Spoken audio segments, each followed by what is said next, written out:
Nós daremos início ao estudo bíblico e eu convido os irmãos neste momento a nós fazermos uma breve oração.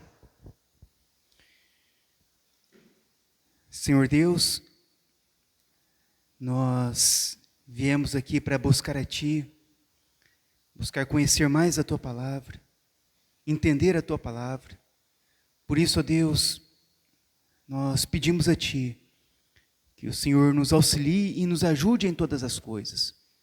Que o Senhor possa acalmar o nosso coração e concentrar a nossa mente neste estudo para podermos compreender ele. Eu peço a Deus que o Senhor perdoe os nossos pecados e possa nos conduzir de acordo com a Tua vontade. Que nesta noite o Senhor possa receber toda a honra e toda a glória. É o que eu oro em nome do Teu Filho Jesus. Amém.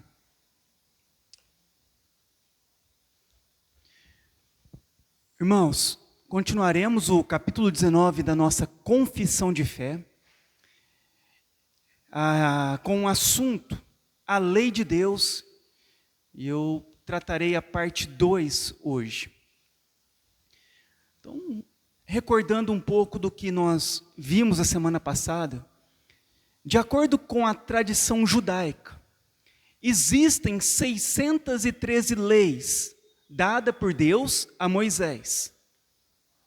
Um ponto importante aqui é a distinção entre as 3 partes da lei mosaica: a lei moral, a lei cerimonial e a lei civil. Então, para nós entendermos quais são as leis que hoje é válida para nós. Imagine, na Bíblia, nós temos na lei, no Antigo Testamento, aproximadamente 613 leis dadas por Moisés ao povo de Israel.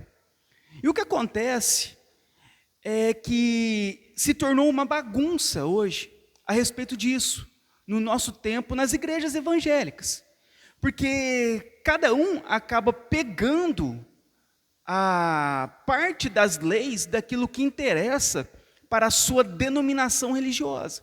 Então, uma pessoa acha que certo versículo, certa lei serve para ela. Então, ela acaba pegando aquela lei e trazendo para a denominação religiosa. Agora, imagina, mais de 600 leis.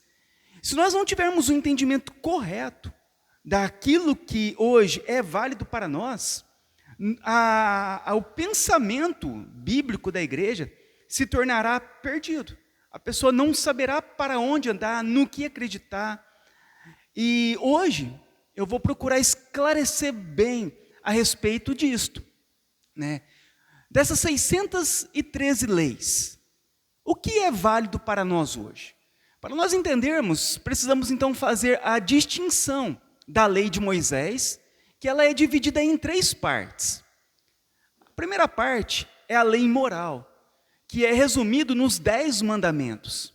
Eles refletem o caráter de Deus e são eternos. Também tem nessas 603 leis a parte da lei cerimonial, que são as leis sobre o sacrifício, festas, rituais, sacerdócio, que apontavam para Cristo e foram abolidas com a sua vinda. E temos também a lei civil, que são as leis que governavam a nação de Israel. Elas não se aplicam diretamente aos governos civis de hoje, mas os princípios de justiça nelas contidos são atemporais, servem para todos. Então, nós precisamos de ter em mente essa divisão da lei de Deus. A lei moral, a lei cerimonial e a lei civil. No primeiro parágrafo da semana passada que nós estudamos, nós falamos sobre a natureza e a origem da lei de Deus. Na criação, Deus deu a Adão, no jardim do Éden, a lei moral. Esta lei não foi entregue em tábuas de pedra, mas foi escrita em seu coração.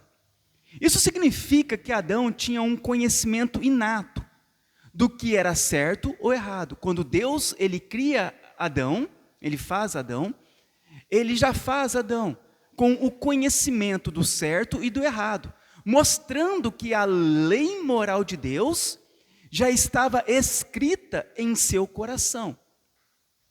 Após a queda de Adão, a lei moral não foi abolida, ao contrário. Deus a reafirmou e a expressou de forma mais clara e completa, nos 10 mandamentos, entregues a Moisés no Monte Sinai. E esta lei é a regra de retidão para todo homem, ou seja, é o padrão de comportamento justo que Deus exige da humanidade. Então, quando Deus ele cria o homem, Adão, ele já na criação, ele estabelece em Adão, no coração de Adão, a sua lei. Então, Adão, ele já sabia o que era certo e o que era errado, porque a lei moral de Deus já estava escrita no coração de Adão. Após a queda, o que acontece?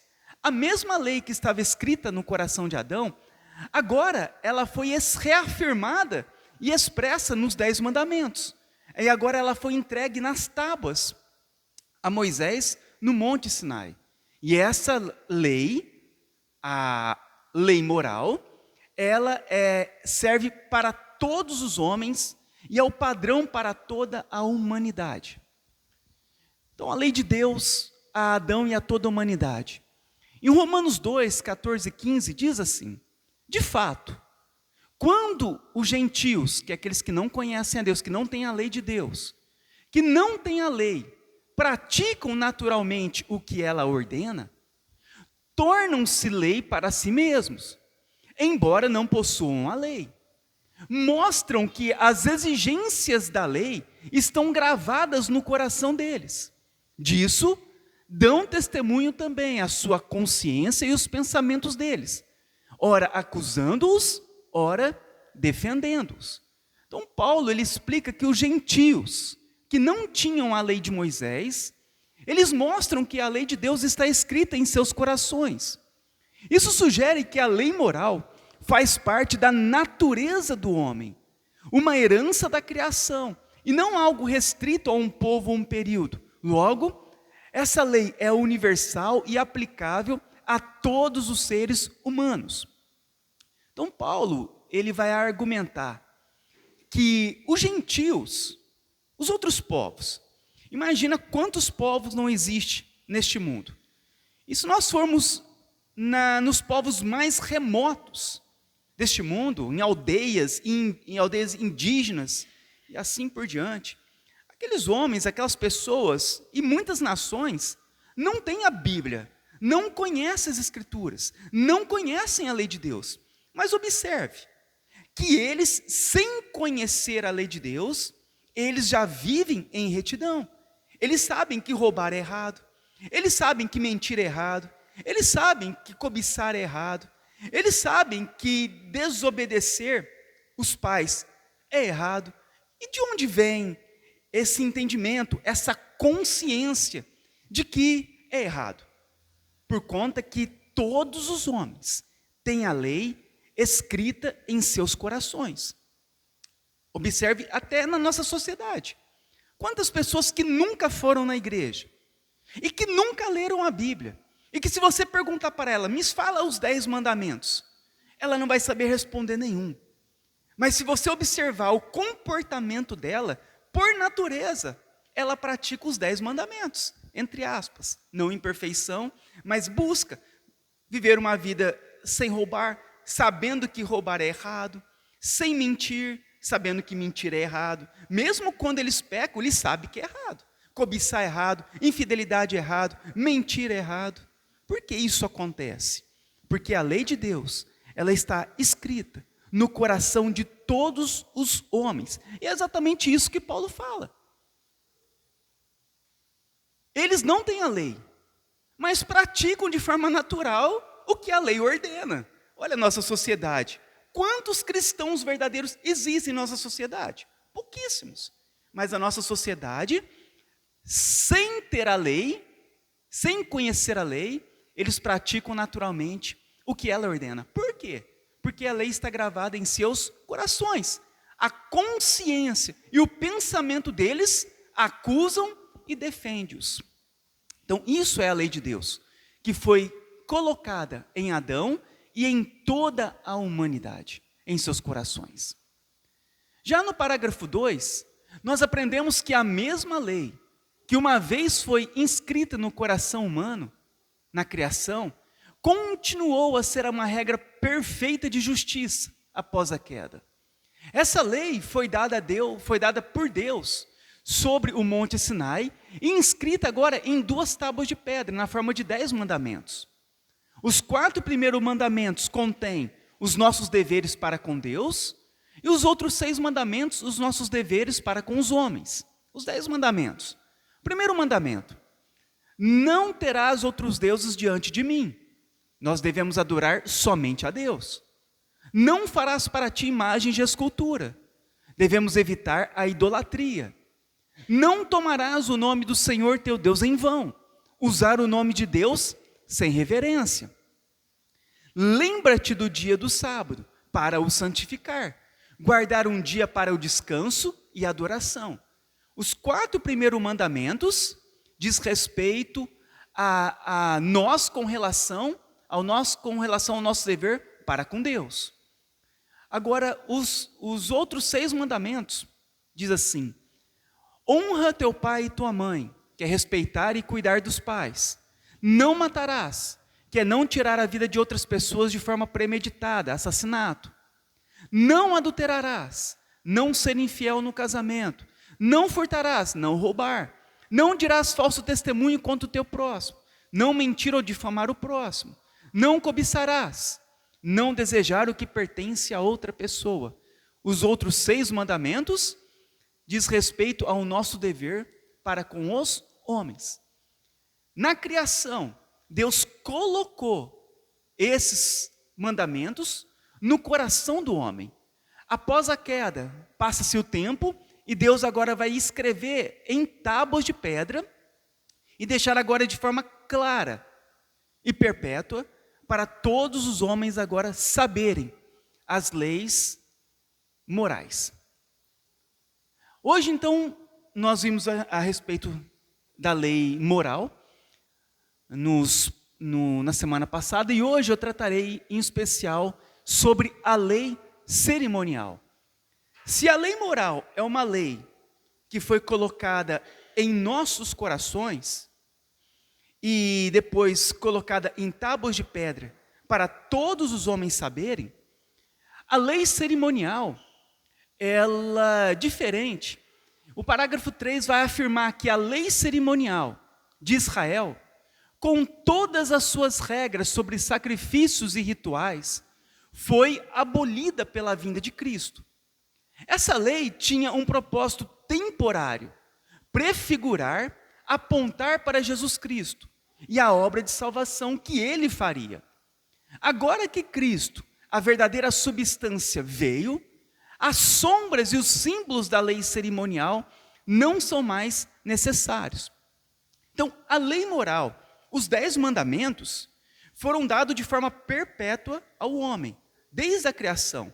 Deus, ao criar o homem, ele vai colocar a lei moral em seus corações. E o que nós vamos observar agora com relação à lei cerimonial? De forma diferente, nós vamos observar que a lei cerimonial, ela apontava para a obra perfeita de Cristo, para tudo aquilo que Jesus Cristo viesse fazer. Então, Cristo que agora veio, a verdadeira substância, as sombras e os símbolos da lei cerimonial não são mais necessários.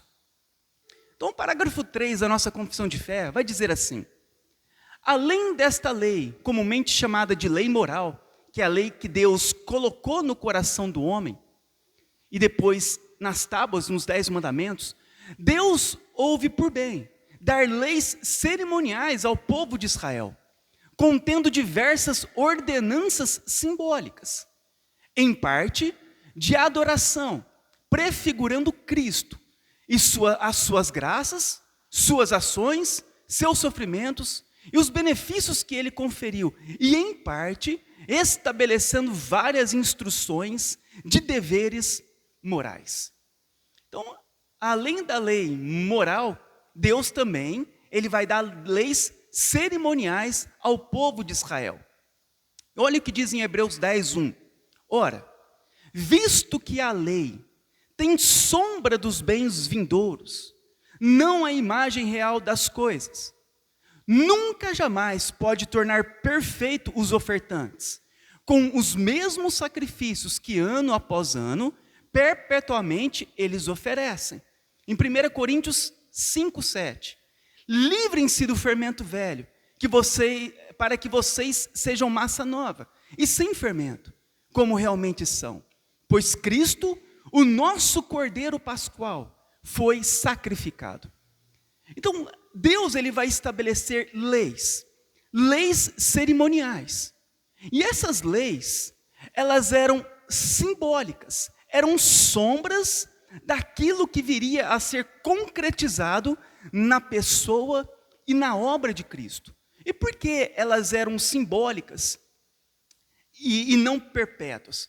Porque quando nós observamos os sacrifícios que eram feitos e todos os rituais cerimoniais, nós observamos que havia repetições. Eles deveriam fazer e sempre estarem repetindo os mesmos sacrifícios, os mesmos rituais, os mesmos cerimoniais, mostrando que aquela lei, ela não era uma lei que iria permanecer, mas era uma lei que deveria ser lembrada, porque ela apontaria para Cristo, para a obra perfeita de Cristo, para a pessoa de Cristo. Tanto que Cristo ele é chamado como o Cordeiro Pascual, que foi sacrificado pelos nossos pecados. Israel, eles faziam ano após ano a comemoração da Páscoa. O que eles faziam na comemoração da Páscoa? Faziam um sacrifício dos animais, as ervas amargas, e todo aquele ritual, simbolismo, a semana que era guardada, e tudo isso apontava para quê? Para o que Cristo viria fazer por nós. Aquele sacrifício estava apontando para o sacrifício perfeito, que era o sacrifício de Cristo em nosso lugar. O terceiro parágrafo continua dizendo a nossa confissão de fé. As leis cerimoniais foram instituídas com vigência temporária, pois mais tarde seriam abrogadas. O que significa abrogadas? Fazer cessar a obrigatoriedade por Jesus, o Messias e único legislador, que vindo no poder do Pai, cumpriu e revogou essas leis. Em Colossenses 2, 14, 16 e 17 diz assim: tendo cancelado o escrito de dívida, que era contra nós, e que constava de ordenanças, o qual nos era prejudicial, removeu inteiramente, encravando-o na cruz. Ninguém vos julgue por causa de comida e bebida, ou dia de festa, ou de lua nova, ou sábados. Tudo isso é sombra das coisas que estavam por vir. A realidade, porém, encontra-se em Cristo. Então, as leis cerimoniais, elas tinham uma vigência temporária. Tudo isso aqui, a parte de comidas, bebidas, festas, sábados, tudo apontava para quê? Para o que Cristo faria por nós. O cumprimento perfeito de toda a obra por meio de Cristo. Então, o terceiro parágrafo, ele trata de um ponto teológico crucial: a abolição da lei cerimonial de Israel. Para muitos, a relação entre a antiga e a nova aliança é complexa, mas este parágrafo oferece uma clareza notável. O texto afirma que a lei cerimonial, que incluía rituais, sacrifícios, festas e o sacerdócio levítico, foi completamente abolida e removida por Jesus Cristo.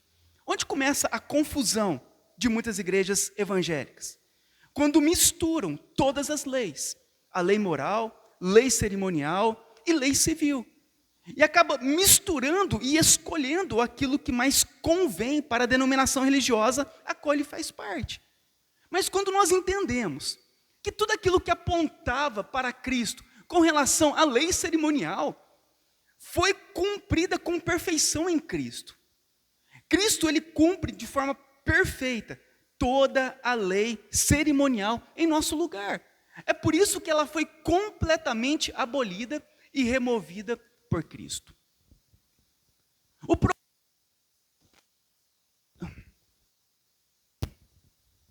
O propósito da lei cerimonial. O parágrafo explica que a lei cerimonial não era um fim em si mesmo. Tinha o propósito temporário e simbólico de prefigurar Cristo. Cada sacrifício de animal apontava para o sacrifício perfeito e definitivo de Jesus na cruz. Cada ritual de purificação indicava a necessidade de uma purificação espiritual, que só poderia vir de Cristo. O sacerdócio de Arão e seus descendentes apontava para Jesus como o grande e perfeito sumo sacerdote.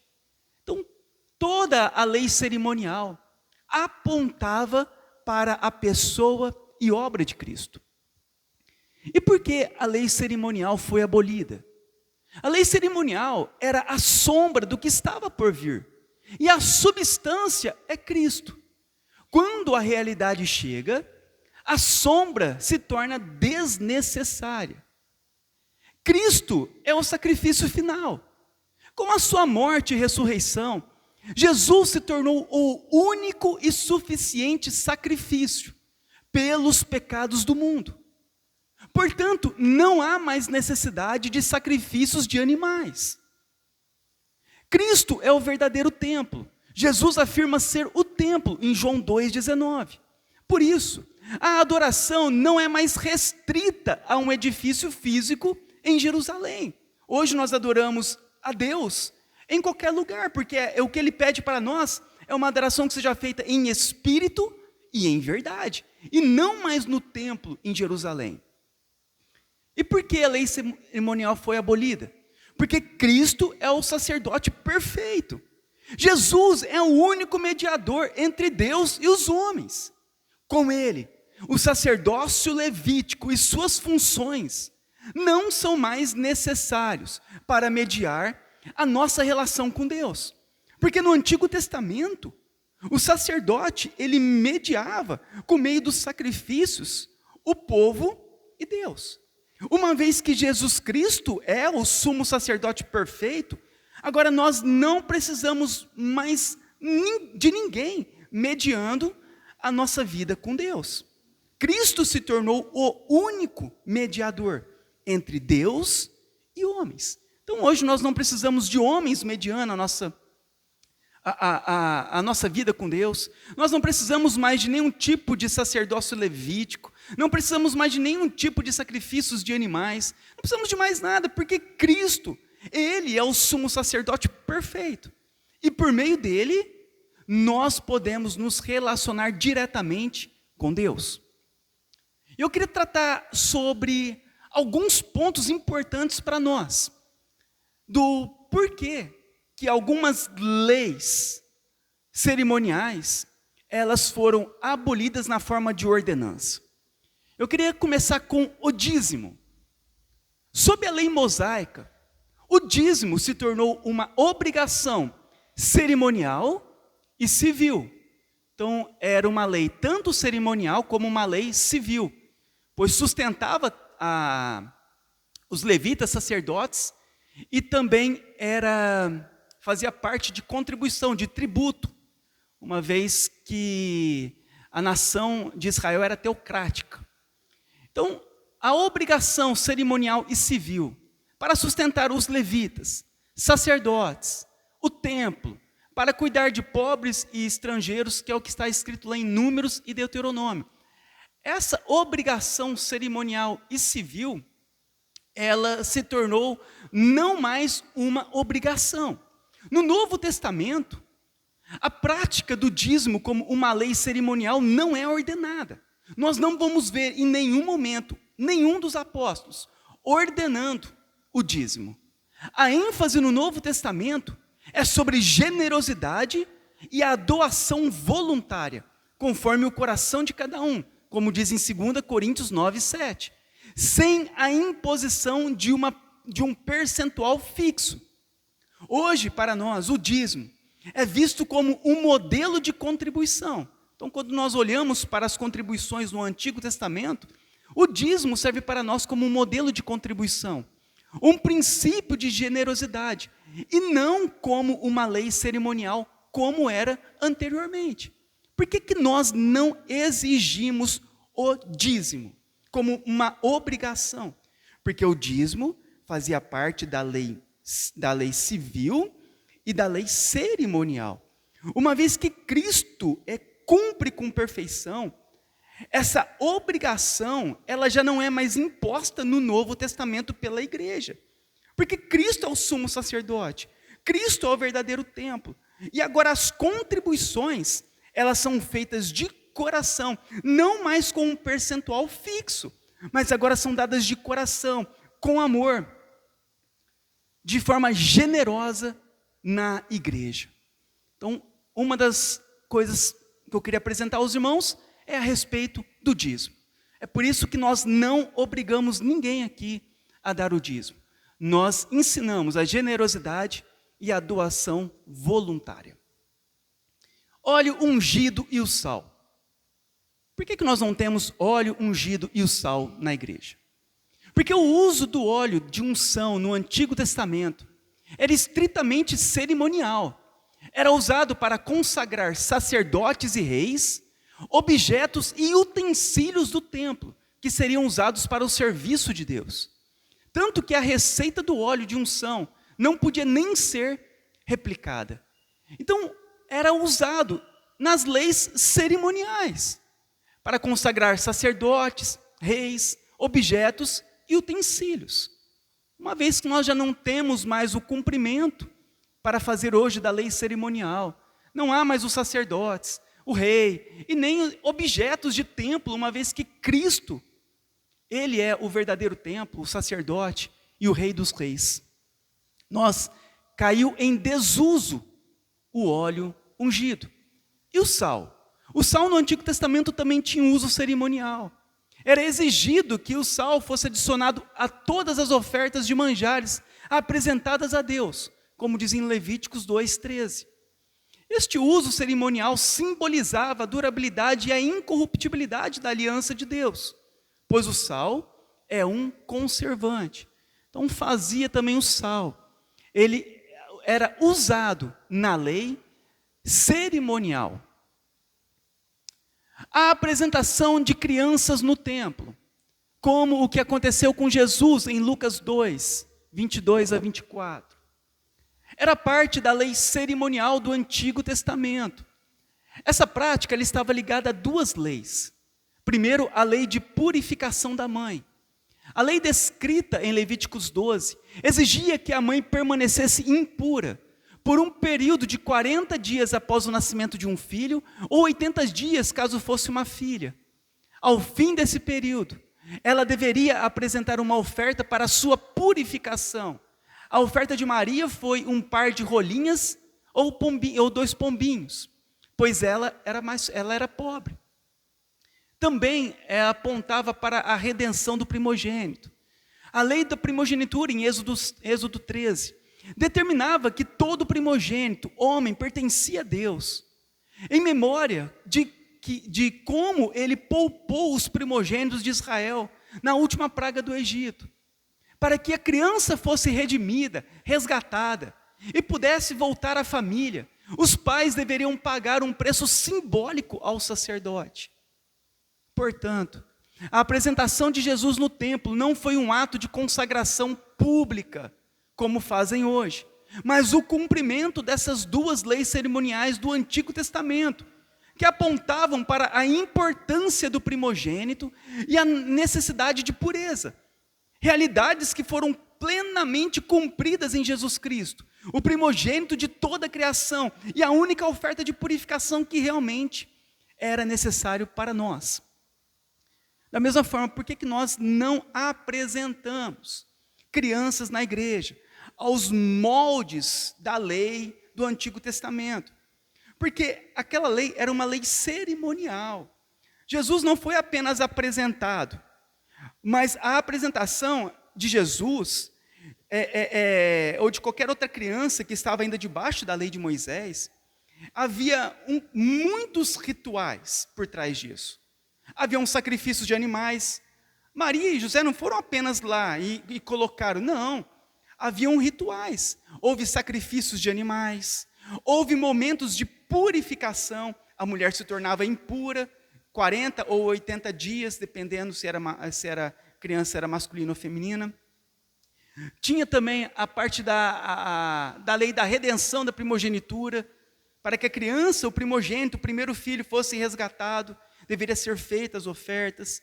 Então, tudo isso estava debaixo do quê? De uma lei cerimonial. É por isso que nós não apresentamos crianças com base nessas leis. Porque essas leis, elas apontavam para a obra perfeita de Cristo. Cristo nos purificou. Hoje nós não pagamos mais penitência por purificações. Hoje nós não fazemos mais sacrifícios de animais por purificações. Hoje nós já não temos mais pagamentos a fazer pelos primogênitos. Porque Cristo, Ele cumpre com perfeição toda a lei cerimonial. E Ele, na obra dEle, Ele se torna o único que pode purificar o seu povo de todos os seus pecados. Então, em Cristo, o primogênito de toda a criação e a única oferta de purificação que realmente nós precisamos, nós encontramos em Cristo. E os objetos do templo, como o candelabro, mesa dos pães da propiciação, o altar de incenso, eram exclusivamente cerimoniais. Cada um deles tinha um propósito simbólico e prático na adoração no sistema de sacrifícios do Antigo Testamento. O candelabro, que é o menorá, era a principal fonte de luz do santo lugar. Ele simbolizava a presença de Deus iluminando o seu povo e o mundo. A mesa dos pães da proposição continha 12 pães representando as 12 tribos de Israel em comunhão com Deus. O altar do incenso era usado para queimar incenso, simbolizando as orações do povo, subindo aos céus. Além da arca da aliança, as roupas sacerdotais. No Novo Testamento, os objetos foram substituídos e cumpridos pela realidade que eles prefiguravam. Jesus Cristo. Você já não vai ver mais nenhum tipo de simbologia dessas na igreja no Novo Testamento, porque simbolizavam Cristo. A Bíblia nos mostra que Jesus é a verdadeira luz, não é o candelabro. Jesus é o pão da vida, já não é mais os pães da proposição. Jesus é o único mediador nas nossas orações, já não é mais o altar do incenso. Tornando o quê? Obsoleto os objetos e os rituais do templo. Então, Cristo, Ele cumpre com perfeição toda a lei. E tudo aquilo que apontava para Ele cai, se torna obsoleto, cai em desuso, porque aquilo apontava para a realidade que nós encontramos somente em Cristo. Esse é o grande problema hoje dos cristãos. Eles colocam tantas coisas, como leis, como ofertas, como sacrifícios, como objetos, tantas coisas, que Cristo desaparece. Irmãos, nós não precisamos de mais nada disso. Nós precisamos somente de Cristo. Somente dEle. É Ele que é o mediador. É Ele quem é o Senhor. É Ele quem morreu pelos nossos pecados. É por meio dEle que nós temos a vida eterna. Então, quando nós entendemos que é Cristo e mais nada dessas coisas que simbolizava, e deixamos só Cristo brilhar, só Cristo no centro, é o momento em que as pessoas, elas entendem a realidade do que Cristo veio fazer por nós, nos salvar. Agora imagina, você está em um lugar, onde é colocado tantas coisas. Você precisa dar dinheiro, dízimo, precisa de fazer sacrifício, precisa de oferta, precisa apresentar, precisa dos candelabros, óleo ungido, sal grosso, rosa ungida, travesseiro, vassoura. Daqui a pouco, a pessoa, ela não sabe nem mais no que acreditar. O que eu vou confiar? Para quem eu vou orar? Para que eu vou pedir? E aí vem o pastor vestido de sacerdote israelita com quipar e todos aqueles aparatos de sacerdócio, mediando o homem e com Deus. Você entende que nós não precisamos de mais nada disso, porque toda as sombras foram cumpridas na pessoa de Cristo. Como o pastor Paul Washer disse, Cristo não é tudo o que precisamos, Cristo é tudo o que nós temos. Tudo se tornou obsoleto, porque nós encontramos agora tudo em Cristo. E o sábado? Nós vemos que o sábado, ele tem tanto a parte moral, como a parte cerimonial.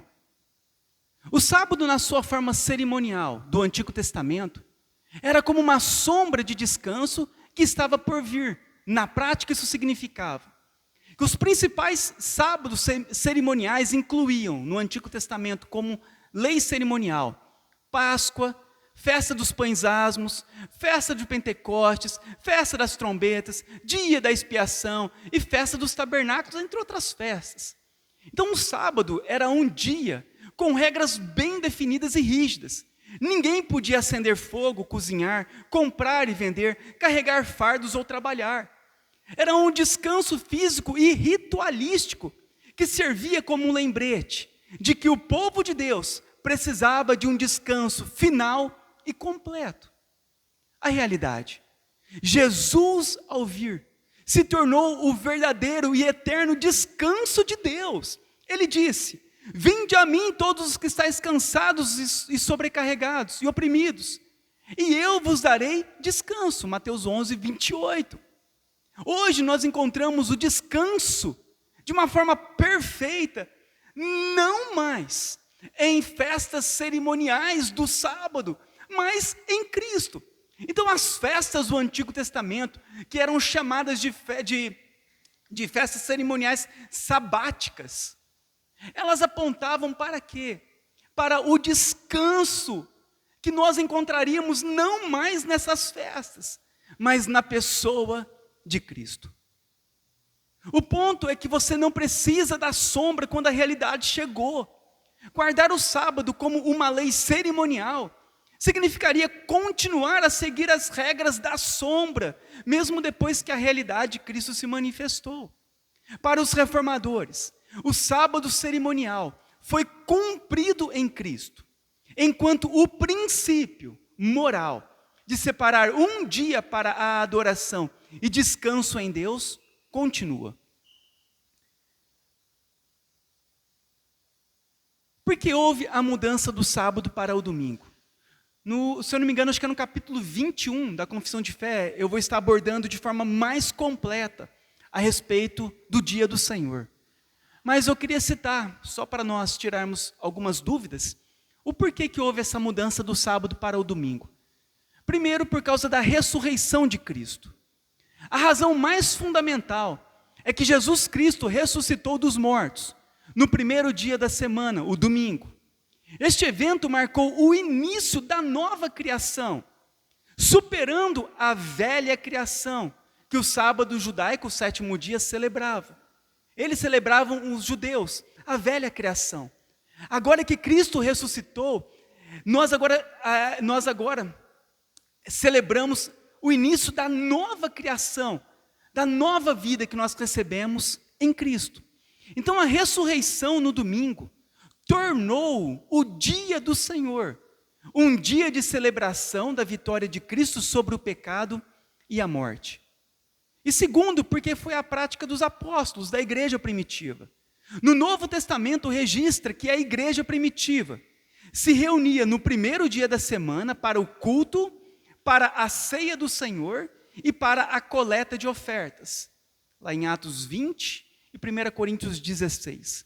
Então esta prática apostólica serviu de modelo para a observância do domingo. Então, o sábado, como lei cerimonial, foi abolida em Cristo, porque apontava para um descanso, tanto um descanso neste mundo, como um descanso eterno. E em Cristo, então, nós temos esse descanso, tanto aqui, como o descanso eterno, a vida eterna, a qual o sábado cerimonial apontava. Já o sábado, como lei moral, o que o sábado ele fala, lá em Êxodo 20? Que nós devemos nos dedicar, trabalhar 6 dias na semana e descansar um dia.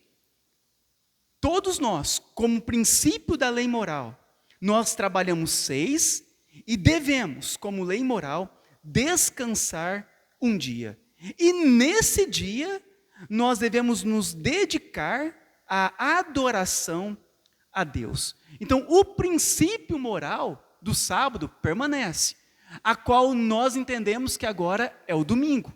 É o dia em que nós agora celebramos a vitória de Cristo sobre o pecado e a morte. É por isso que o culto nós fazemos no domingo, porque é o dia em que nós separamos para todos juntos adorarmos a Deus. Agora eu quero tratar sobre as leis civis no parágrafo 4 da nossa confissão de fé. Diz assim: Deus também deu diversas leis judiciais ao povo de Israel, que expiraram juntamente com o antigo Estado de Israel, e agora não possuem caráter obrigatório. São válidas, no entanto, como um padrão moral de justiça coletiva. Então, a natureza e o propósito das leis judiciais, as leis civis de Israel. As leis judiciais de Israel não eram apenas um conjunto de regras, mas o fundamento da sociedade teocrática estabelecida por Deus. Elas governavam tudo, desde a propriedade e a justiça, como juízes e testemunhas, até crimes e a vida familiar. Em Êxodo do capítulo 21 ao capítulo 23, nesses capítulos Deus detalha as leis para a nação, cobrindo questões como servidão, violência, responsabilidade por danos, roubo e justiça social. Essas leis serviam para manter a ordem em um Estado-nação governado por Deus, refletindo um padrão de justiça que era superior aos das nações vizinhas. Então, além da lei moral, os 10 mandamentos, a lei cerimonial, que eram os rituais e festas, nós temos também a lei civil no Antigo Testamento. E seriam as leis judiciais na nação. E essas leis, elas eram responsáveis por manter a ordem em Israel, que era um Estado-nação. Da mesma forma que nós temos hoje leis na nossa Constituição, também em Israel tinham leis que faziam parte da sua Constituição civil. E essas leis, elas foram dadas para manter a ordem. Então elas envolviam questões de propriedade, de justiça, de crimes e da vida familiar. E nós vamos ver o fim dessas leis judiciais. O parágrafo afirma que essas leis expiraram juntamente com o antigo Estado de Israel. Isso significa que elas não são mais obrigatórias para os cristãos hoje. E o Novo Testamento confirma essa ideia. Em Romanos 13, do 1 ao 7, o apóstolo Paulo, ele instrui a igreja a se submeter às autoridades civis de seu próprio país. Ele não sugere que a igreja deve adotar o sistema legal de Israel, mas que deve viver em submissão às leis locais. Então, a abolição dessas leis está ligada ao fim do sistema teocrático de Israel. A igreja de Cristo não é um Estado-nação, mas o corpo de Cristo, que transcende fronteiras políticas e culturais.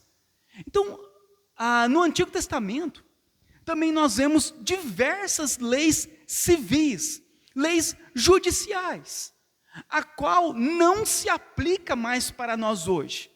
As leis que se aplicam para nós hoje são as leis da nação onde nós vivemos.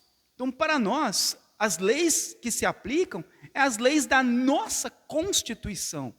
E assim Paulo já havia instruído os irmãos, que eles deveriam se submeter as leis locais, que era do sistema romano naquela época, do governo romano. Então eles se submetiam às leis vigentes naquela época. Assim nós hoje também devemos nos submeter à lei da nossa nação.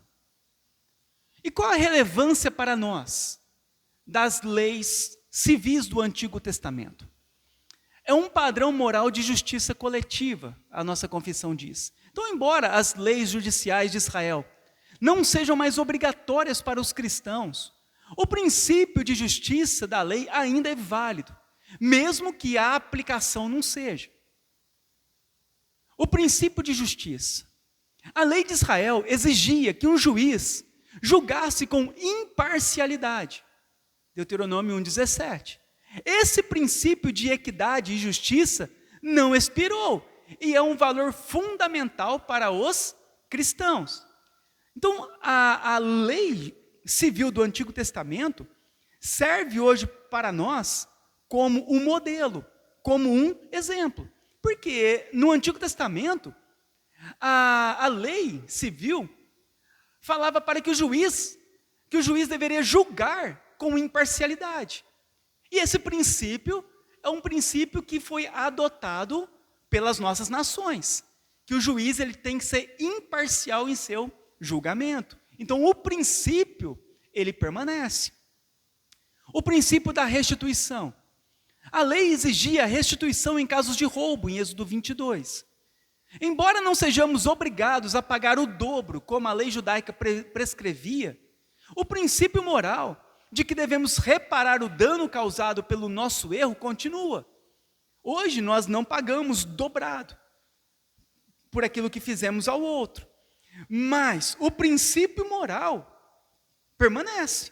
Se nós fazermos o mal para alguém, nós seremos julgados de acordo com esse mal. Se você estiver dirigindo o teu carro de forma imprudente e bater o teu carro, você vai ser obrigado a reparar o dano que você fez na outra pessoa.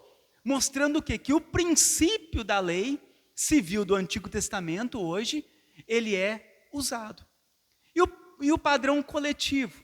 Como o próprio termo sugere, os cristãos não devem aplicar as leis judiciais de forma literal, mas sim extrair os princípios de justiça que estão por trás delas. Elas servem como uma fonte de sabedoria moral para pensarmos sobre a justiça em nossa própria sociedade. Então, usamos a lei do Antigo Testamento como princípios para nós vivermos na nossa sociedade. Em resumo, as leis civis de Israel eram uma expressão da vontade de Deus para um povo específico e em uma época específica. Embora sua aplicação não seja mais obrigatória, os princípios de justiça que elas revelam são atemporais e servem de guia para o cristão em sua vida e em sua busca por uma sociedade justa.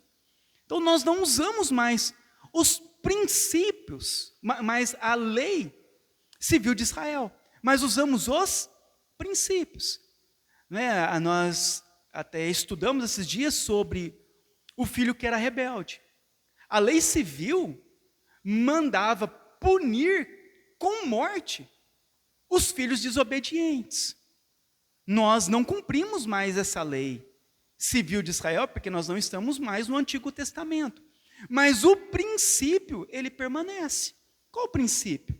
De que os filhos devem obedecer os seus pais. Porque o contrário disso é pecado. Então, mantém-se o quê? Os princípios de justiça. São atemporais e servem de guia para os cristãos que buscam uma sociedade justa. Resumindo até aqui, para terminar, a lei mosaica ela é dividida em 3 partes. A lei moral, esta é a lei dos 10 mandamentos, ela é universal e eterna, e válida para todas as pessoas em todos os tempos. Então, das leis que nós devemos guardar hoje.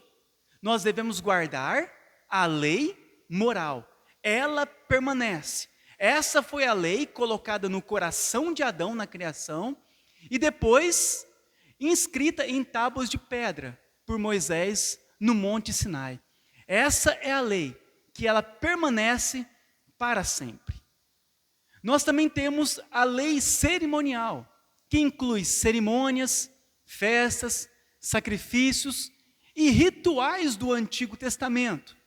Com a vinda de Cristo, que cumpriu todas essas cerimônias, essa lei, ela foi abolida. E temos a lei civil, que consiste nas leis civis e judiciais, dadas ao povo de Israel como nação.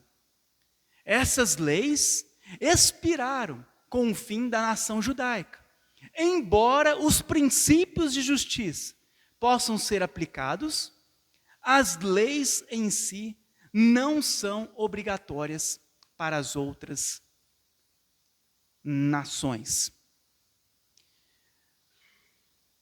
Irmãos, eu creio que ficou claro para todos vocês a respeito disso. Eu continuarei tratando, não sei se mais 1 ou 2 estudos a respeito ainda da lei de Deus, para nós aprofundarmos ainda mais a respeito disso.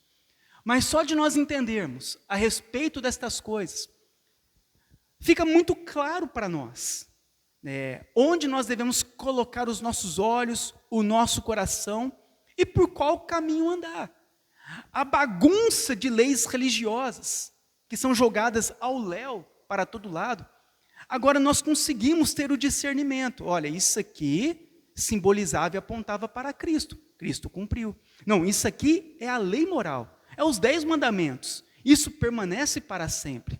Não, isso aqui faz parte da lei civil. Já não serve mais para nós. Não somos mais não fazemos parte da nação de Israel do Antigo Testamento. E assim entendendo, fica muito fácil de nós sabermos qual caminho andar, o que crer, como crer, quando nós lermos a Bíblia. Muitas pessoas acabam não lendo o Antigo Testamento, porque ela começa a ler o Antigo Testamento, vê todas aquelas leis, aqueles cerimoniais, aqueles rituais, e a pessoa fala, não estou entendendo nada. Agora que isso aqui vai ficar fácil. Quando você vê lei cerimonial, você vai lembrar de Cristo. Opa, isso aqui, o candelabro, o tabernáculo, o templo, isso tudo, as ofertas apontavam para Cristo. Não, isso aqui faz parte da lei civil de Israel. O princípio é interessante, mas também não se aplica hoje. Opa, isso aqui é a lei moral, faz parte dos 10 mandamentos. Isso eu devo praticar hoje. E caso eu não pratique, eu estou pecando contra Deus. Agora fica fácil, quando nós fizermos a leitura do Antigo Testamento, entendendo o que nós estamos lendo e o que deve ser praticado. Amém? Vamos fazer uma breve oração para nós encerrarmos. Senhor Deus, nós te agradecemos, porque diante de tantos enganos religiosos, de tantas bagunças religiosas a respeito da tua lei, o Senhor tem sido misericordioso conosco e deixado claro para nós a observância da lei moral como uma lei perpétua e eterna. Que o Senhor, ó Deus, nos ajude e nos auxilie a nós sermos verdadeiros cristãos e vivermos na prática da lei do Senhor. Porque essa lei o Senhor requer em nós, para que sejamos o sal dessa terra e a luz deste mundo. Que o Senhor nos capacite, ó Deus, a darmos o bom testemunho enquanto vivermos aqui neste mundo, para que o teu nome seja glorificado e todos o adorem. É isso o que eu peço e oro, em nome do teu Filho Jesus. Amém.